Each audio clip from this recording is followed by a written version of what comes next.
এটা 200 গ্রাম দুধের প্যাকেট, 200 তো এটা একদম। তো এটা দিয়ে আজকে বানাবো রসমালাই। তো কিভাবে বানাচ্ছি তোমরা জাস্ট দেখতে থাকো। পুরো দুধটা আমি নেব না, জাস্ট আমি এতটা দুধ নিয়েছি। এটা কত হবে 100, আর একটু নিই।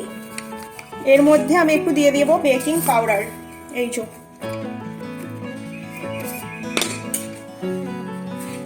জাস্ট এতটা দিচ্ছি বেকিং পাউডার। এবার এর মধ্যে এটা ভালো করে মাখিয়ে নেব, নিয়ে এর মধ্যে দিয়ে দেবো ঘি। ঘিটা আমার ফ্রিজে ছিল বলে একদম বসে গেছিল, তাই একটু নরম করে নিয়েছি। এবার এই ঘিটা এর মধ্যে দিয়ে দিলাম।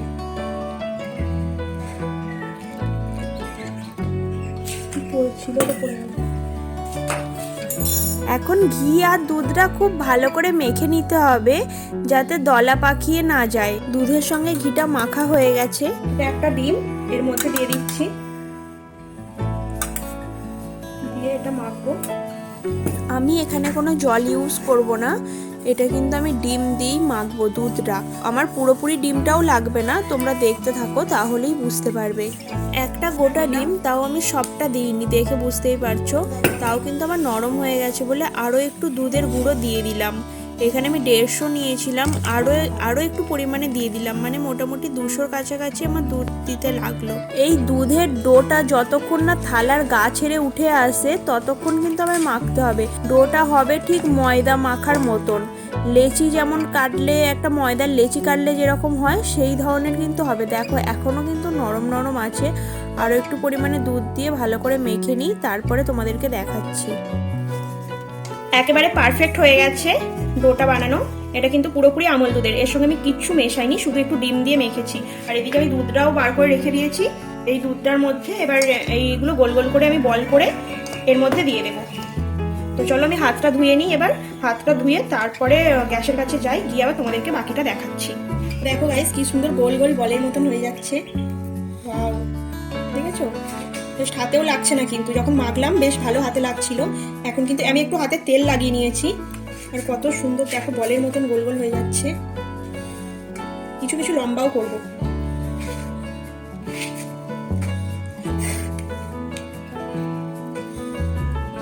কিছু একটু লম্বাও করবো।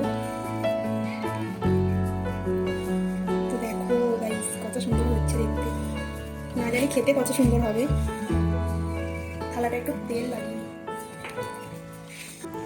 এই যে বানানো হয়ে গেছে। অনেক রকম সাইজের আছে, দেখতে পাচ্ছ। এটা একদম ছানা, তার থেকে এটা একটু বড়, এইটা তার থেকে এইটা আরো একটু বড়, এই যে লম্বা, আরো একটু ছোট, এই যে অনেক রকম সাইজের আছে। এটা তো দেখে মনে হচ্ছে মুড়ি। হ্যাঁ, এইটা দেখে মনে হচ্ছে মুড়ি, এটা দেখে মনে হচ্ছে মুড়ি। তো ক্যামেরায় হয়তো তোমরা অতটা বুঝতে পারছো না, বাট এটা অনেক রকম সাইজ আছে। এগুলো হচ্ছে টিকটিকি লজেন্স। এইগুলো হচ্ছে টিকটিকি লজেন্স। এই যে অনেক রকম সাইজ আছে। আসলে এতগুলো সাইজ করলাম, দেখবো যে কোনটা কিরকম ভাবে ফোলে, মানে এইটা কতটা ফোলে, এইটা কতটা ফোলে, আর এইটা হচ্ছে সব থেকে বড়, এটাও দেখবো কতটা ফোলে। তো চলো এবার দুধটা গ্যাসে বসিয়ে দিই। এই যে দুধটা নিয়ে গিয়ে এবার গ্যাসে বসিয়ে দিই। এলাচের মুখটা আমি ফাটিয়ে নিয়েছি, এইবার আমি এটা দুধের মধ্যে দিয়ে দেবো। দুধটা এখনো ফোটেনি, এলাচটা দিয়ে দিলাম। এবার দুধটা ফুটে গেলে তারপরে এইগুলো বলগুলো দিয়ে দেবো। এবার চিনি দিয়ে দিচ্ছি। এই যে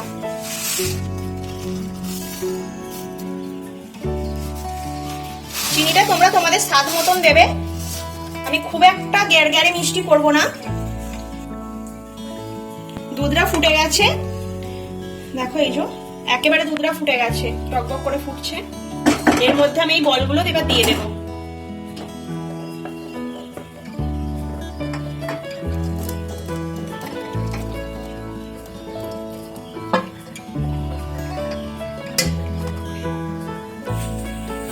এর মধ্যে বলগুলো দিয়ে দিয়েছি। এবার এটা আস্তে আস্তে ফুটে বড় হবে।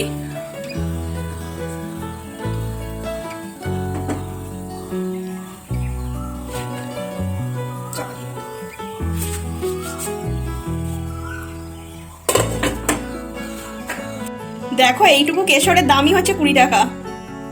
দেখি কতটুকু আছে, আমি একটু ছিঁড়েছি কিন্তু এখনো বার করিনি। বাবারে অনেক আছে, অনেক। চলো এবার দুধের মধ্যে একটু দিয়ে দিই। আর এদিকে দুধটা দেখো ফুটেও গেছে।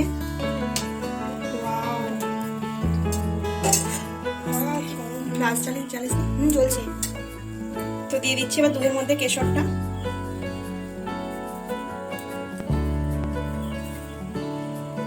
হালকা হালকা কালার আসছে, হালকা হালকা দেখো কালার ছাড়ছে এই যে কেশরের।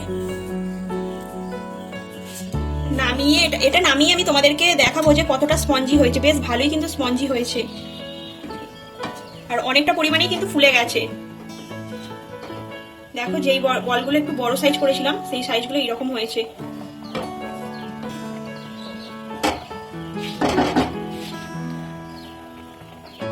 তো গাইস আমাদের একেবারে রেডি হয়ে গেছে রসমালাই। কতটা সফট হয়েছে তোমাদেরকে দেখাচ্ছি, জাস্ট দেখো। এই দেখো একেবারে সফট হয়েছে, দেখি এই দেখো কতটা সফট হয়েছে। আর যেহেতু কেশর দিয়েছিলাম তাই কিন্তু কালারটা একদম ইয়েলো হয়ে গেছে।